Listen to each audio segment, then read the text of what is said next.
अकाल मृत्यु होने के कारण गरुड़ पुराण में अकाल मृत्यु से संबंधित पक्षीराज गरुड़ ने भगवान विष्णु से पूछा था कि अकाल मृत्यु क्यों होती है। अकाल मृत्यु होने का कारण क्या है। जब मनुष्य का उम्र 100 वर्ष निश्चित किया गया है तो आखिर मनुष्य की अकाल मृत्यु क्यों हो जाती है।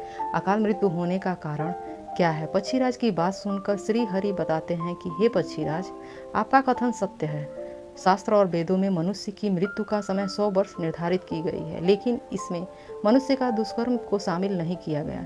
किसी भी मनुष्य का मृत्यु तभी होता है जब उसके पास पुण्य कार्य समाप्त हो जाता है और उसके पास सिर्फ उसके किए गए आप कार्य शेष बचता है। और किसी भी मनुष्य की मृत्यु तभी होती है जब उसके पास धर्म कार्यों के लिए शक्ति नहीं होती, उसकी शक्ति धर्म कार्य हेतु छीन हो जाती है, या फिर मनुष्य का शरीर और उसका मन उसे धर्म कार्य करने की इजाज़त नहीं देता। और जब मनुष्य धर्म कार्य करना छोड़ देता है तो पृथ्वी पर उसकी अवधि कम होने लगती है। मनुष्य का कर्म है उसका धर्म होता है और मनुष्य की अकाल मृत्यु तभी होती है जब उसका मन धर्म कार्य करने की इजाज़त नहीं देता है और धर्म जैसे कार्यों को निभाने की शक्ति उसके अंदर नहीं रह जाती है। वह अपने जीवन में बुरे कर्म के अलावा कभी भी धर्म कार्य नहीं करता।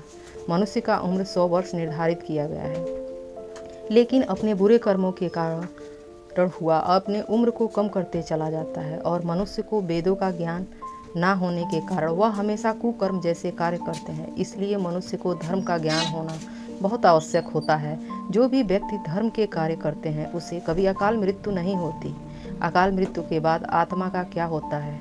गरुड़ पुराण में भगवान विष्णु जी बताते हैं कि मनुष्य के जीवन के 7 चक्र निश्चित हैं। जो मनुष्य मृत्यु से पहले यह 7 चक्र पूरा नहीं कर पाते और उसकी अकाल मृत्यु हो जाती है तो उसके मृत्यु के बाद भी कई प्रकार के कष्ट भोगने पड़ते हैं। अचानक अकाल मृत्यु होने के कारण मनुष्य के अंदर इच्छा कामना बनी रहती है जो अपने जीवन काल में पूरा नहीं कर पाते।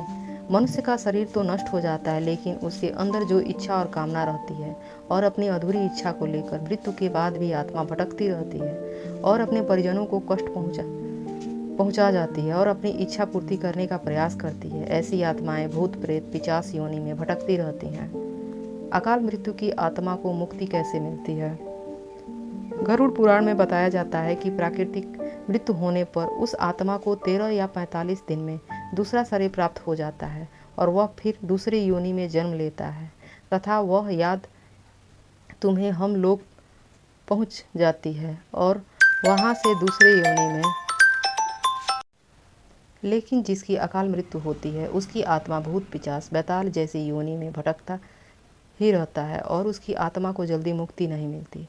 लेकिन मृत्यु के निर्धारित समय पूर्ण होने के बाद उस आत्मा को दोबारा से यमलोक में प्रवेश करने का आज्ञा मिलता है, जिससे वह आत्मा यमलोक जाकर फिर से दूसरे योनि में जन्म लेते हैं।